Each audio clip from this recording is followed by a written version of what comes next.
50 million under severe storm threat today as one Texas town digs out after a deadly tornado. More than 50 million people across a large swath of the U.S. are under a severe weather threat Friday, one day after storms cut a deadly path across Texas and Florida. 3 people were killed in Perryton, Texas, when a ruinous tornado slammed the town Thursday, the fire chief told CNN. The storm also sent up to 100 people in the Texas Panhandle town to the hospital with injuries ranging from head wounds to abrasions, the Ochiltree General Hospital interim CEO told CNN. And a person in Florida died after being trapped under a tree that fell on their home, Escambia County officials said. The county, which includes Pensacola, was hit with flash flooding emergencies overnight, leading to high water rescues, the National Weather Service in Mobile, Alabama, reported early Friday, citing local rescuers. Widespread and significant flash flooding was continuing in West Pensacola, Warrenton, and Gulf Breeze, Escambia County Emergency Management said. Numerous roadways remained flooded with water entering several structures, emergency officials said.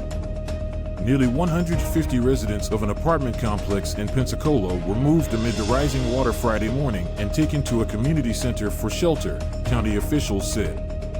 Warrenton, just south of Pensacola, got nearly a foot of rain in just 3 hours. Radar estimates indicate as much as 16 inches of rain fell overnight, and more is expected Friday. A flash flood watch is in effect for the area until 7 p.m.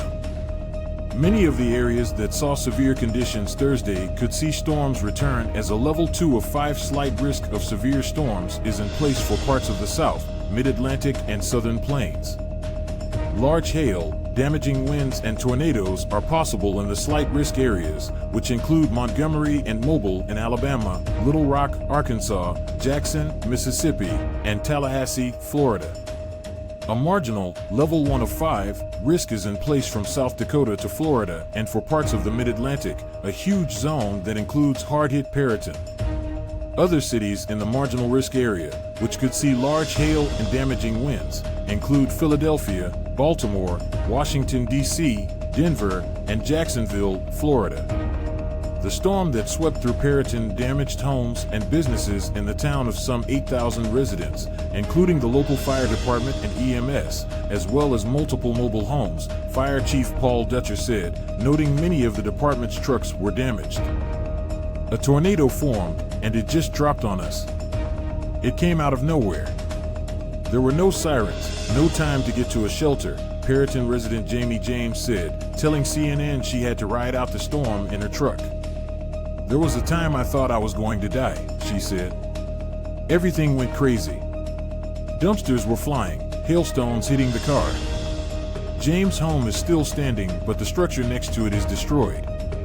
She said the tornado is a devastating blow to the city she's lived in for 15 years. So many good people in this town. We look out for one another.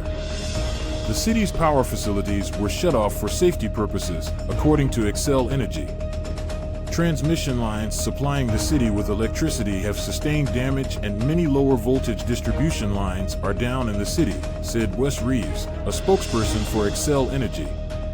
Xcel Energy personnel are working to ensure the safety of Perryton residents and first responders. An estimated time of restoration is not yet available, he added. As of 3 a.m. Central Time, more than 220,000 homes and businesses across Texas were in the dark, according to the tracking website poweroutage.us.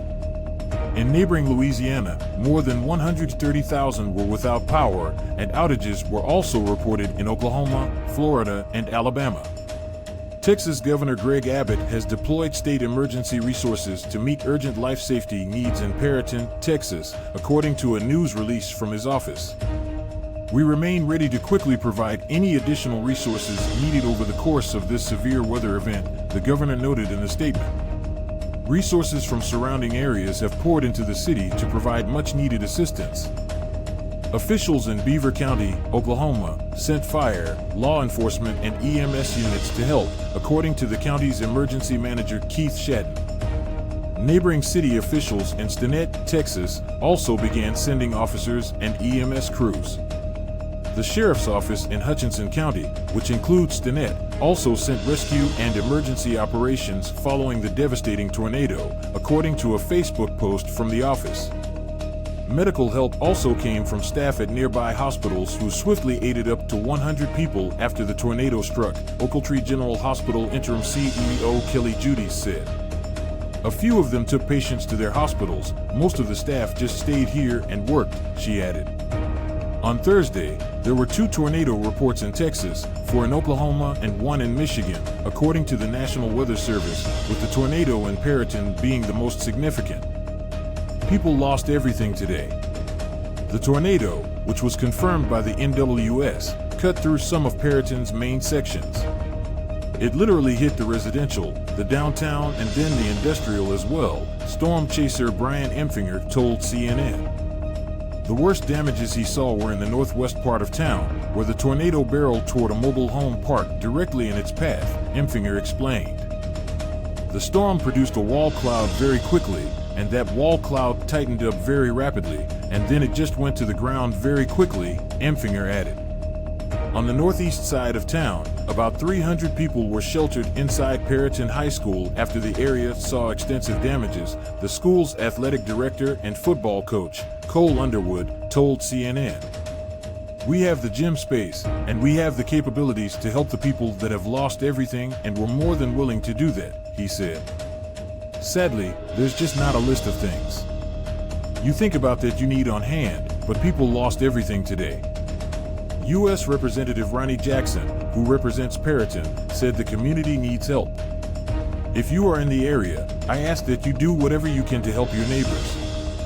Food, fuel, water, generators, anything you can.